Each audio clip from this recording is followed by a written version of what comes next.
Degree मिळून वर्ष झालं, अजून नोकरी नाही. आई आजारी, बाबांचं पेन्शन पुरत नाही. आता काय होईल काय कोण जाणे, देवालाच काळजी. काय खाल्लं नाही सकाळ मावशी द्या ना, काका भूक लागली खूप, द्या ना काका मावशी द्या ना.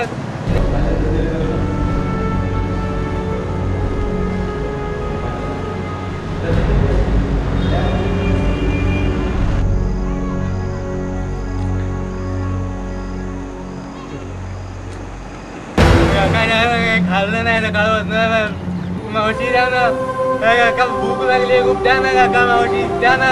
अरे नोकरी द्या, कुणीतरी नोकरी द्या. अरे डिग्री आहे माझ्याकडे, नोकरी द्या, नोकरी द्या.